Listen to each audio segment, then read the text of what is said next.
I'm Scott Gronert. I'm the chair of the chemistry department.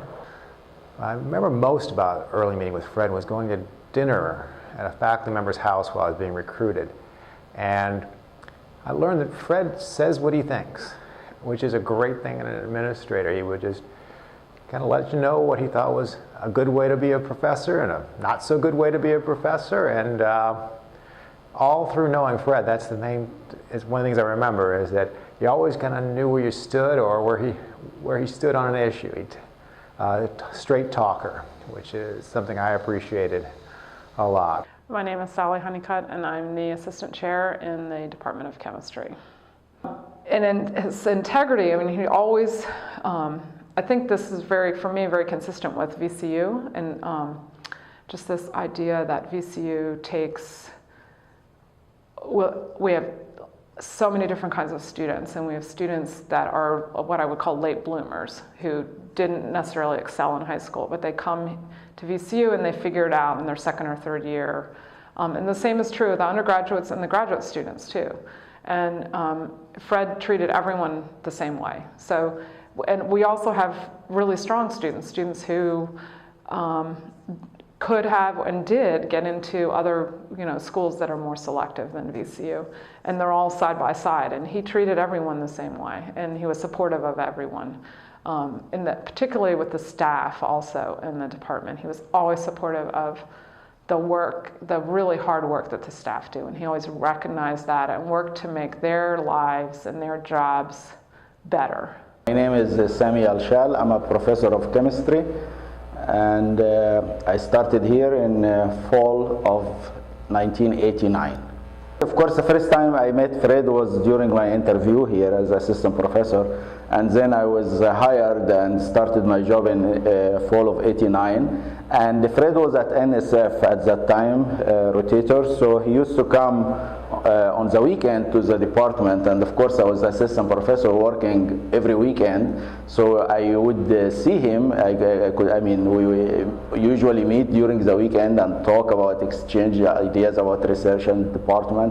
So we developed actually, I think, very strong relationship and very nice discussions at that time. My name is Charlene Crowley, and I am an assistant professor in the Department of Chemistry, and I also direct the BS in Science program. When we speak of this new route to equity and diversity, I think one should consider to consult Fred, because he's a man, I think, who has governed his life, top scientist.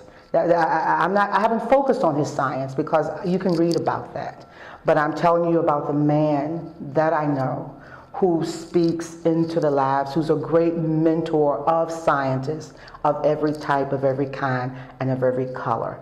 I care very much for him, and hope that his presence would be in my life for many years to come.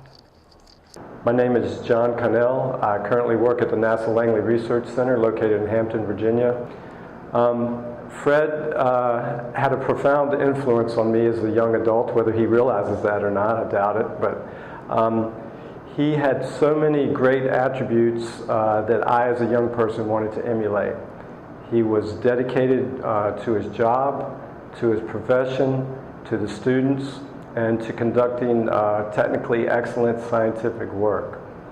He often would talk to me about his days in graduate school, and he would say things like, I may not be the smartest person, but I'll be darned if anyone's going to work harder than I will.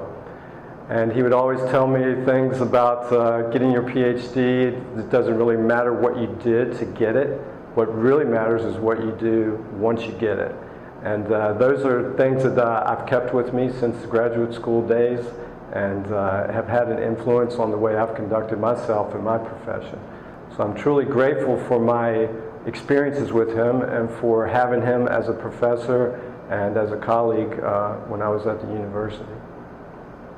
My name is Joyce Target, and I was a student of Fred Hawkridge from the mid-1970s when he first came to VCU, and we had a wonderful time together, and he even convinced me to stay and get my master's degree.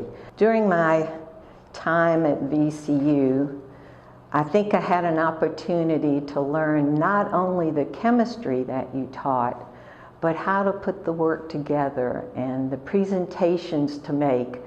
A lot of scientists have problems doing that, and you certainly have made all of your students, graduate and undergraduate, aware of the fact that if you can't get the point across through writing or presentations, then you don't have a whole lot.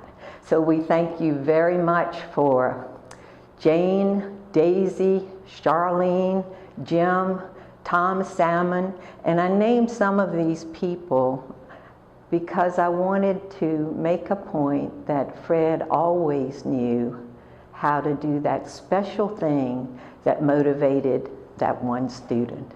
I do the docent program at the museum, the Virginia Museum of Fine Arts. And the other day I had a group through and they said, well, Joyce, what do you do for a living? I said, well, I'm retired now, but I was a chemist. And a lady looked at me and said, what in the world you do that for?